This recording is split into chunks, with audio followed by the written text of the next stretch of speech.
Travel Sax 1 versus Travel Sax 2. What are the main differences? So let's see. Travel Sax 1, as you can see, if we compare it to Travel Sax 2, is pretty much the same size and the same weight. It weighs a bit more, the Travel Sax 2, about 100 grams more, but the weight is more, the size is more or less the same. It's a bit bigger, it's 1 centimeter bigger, the Travel Sax 2 versus the Travel Sax 1. In terms of mouthpiece compatibility, as you can see, both of them are having the same mouthpiece. It's an alto mouthpiece with its reed and ligature, so it's exactly the same. Bear in mind that the mouthpiece is not reactive, so if you are pressing harder or softer on the reed, it doesn't change the sound, okay? Not changing on the first version or in the second one. What else? All of them have come with adapters for other mouthpiece sizes for soprano, tenor, and baritone. So that's not, there's no difference between that two. It has USB-C charging cable, right? 1 and 2. Second one, both of them are using the USB-C charger and the USB-C for connection for MIDI connection, right? If you want to use it as a MIDI controller using your PC or Mac, okay? What else? Both of them are backing track compatible, right? So in the first generation, you will be playing the backing track via your smartphone or your PC, and the backing track will be played on the second generation inside the internal synthesizer that I'm going to explain in the future. So the main differences. First generation is a MIDI controller. What does this mean? You will always need your phone or your PC to create sound, okay? We have developed an app, okay, with 3 different sounds. In the case of the first generation, alto, tenor, and soprano, okay, sounds. And you can easily pair it via Bluetooth to your smartphone. If you are an Android user, I would recommend you to perform the latency test to know if your smartphone is compatible enough with the Travel Sax, and you will be able to play fast line with 0 or very little latency. Okay. For Apple users, so iPhones, it's working really good, so you don't need to perform this test. Okay. And remember that you can also use it with your PC or Mac as a MIDI controller, connecting it to your DAW, such as Ableton Live, Logic, Pro Tools, whatever you're using. Okay.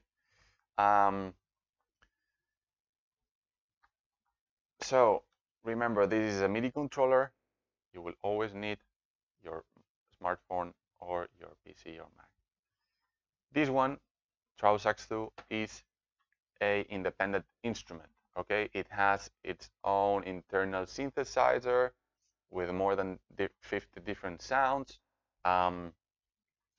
It comes also with an small speaker here, okay, and the mini jack input, which is the other one. So you can plug your phone, your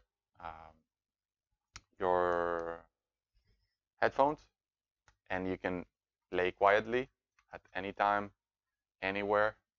And if you're not, if you don't have your headphones plugged, you will be hearing what you're playing through the small speaker. Okay. What's the benefit of the Travel Sax 2?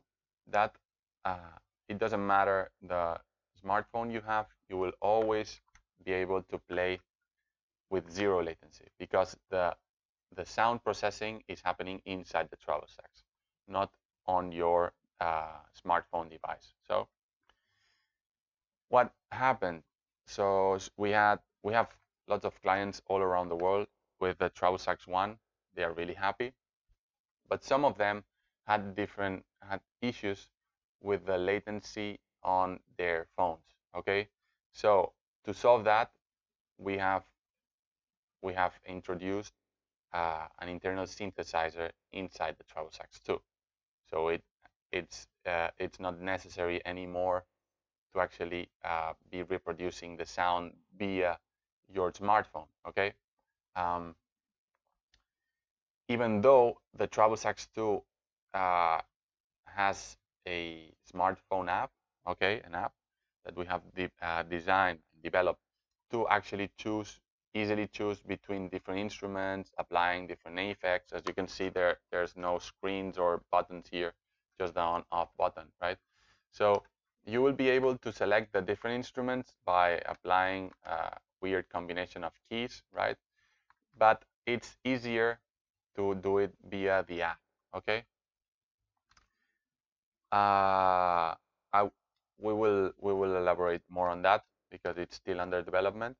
But that's basically the main differences between the Travel Sax 2 and Travel Sax 1 in terms uh, of connectivity and performance. Okay, if we take a look at the keys, at the key design, the first generation. Okay, when you press a key, right? How does it work? You press a key and you leave it, and the the spring mechanism, okay, is not a real spring. It's just the deformation of this small part of the key. Okay, so it works by the formation of the plastic itself of this polyamide 12 plastic. Okay, what does this mean? The feeling of pressing the keys, right, is nice. It's really nice, but it's not so realistic as if you compare it to the second generation, because we have included different metal springs on each key inside. As you can see, this shiny metal spring on all of the keys.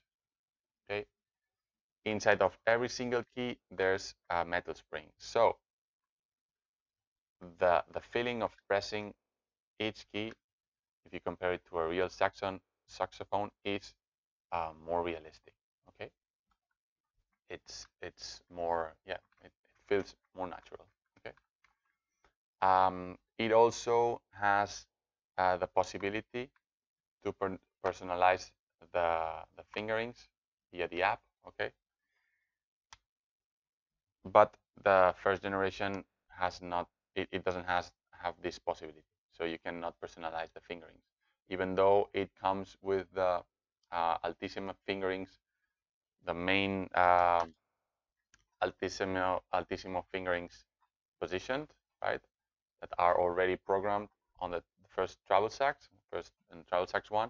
You are not able to personalize them. Okay, on the second generation you will be able, using the app. What else? It comes also with airflow adjustment. There's a small screw here that you can adjust the airflow if you want more or less airflow on your device, while the first generation doesn't have these features. And as you can also see, first generation is all black. It's a black instrument, right? There's not a possibility to actually customize the color of the keys or the body. But on the second generation, this is a feature that we wanted to apply, and you are able to personalize the key colors and the body color. Okay. In terms of, well, it's really easy to replace or change the keys yourself. Okay. While the first generation, it's easy, but not so easy.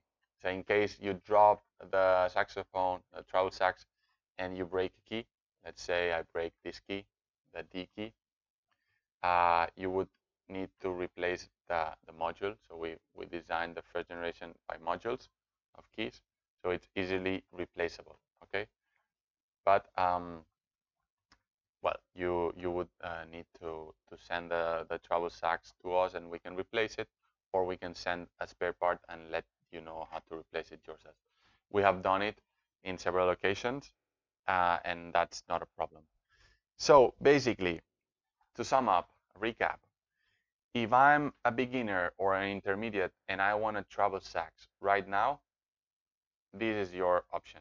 Okay, you don't need to wait until March. It's a great tool. We have plenty of customers, happy customers all around the world, and this is gonna be a great option for you. If you are a professional player, bear in mind that if you don't have an iPhone or an iPad, you would need to perform the latency test that I'm gonna put on the description below, or use it as a MIDI controller using your PC or Mac. Okay. First generation, beginners, intermediate, great performance for professional players. You need to perform the latency test, okay, before buying it. If you want to wait until March, have a better instrument, um, and you're a professional player which do not want to use any PC or Mac to get a high performance instrument, then the Travel Sax 2 is your option. Okay, but you will need to wait. That's basically it. Let us know if you have further questions, and I can share more videos with you regarding the Travel Sax. Have a nice day.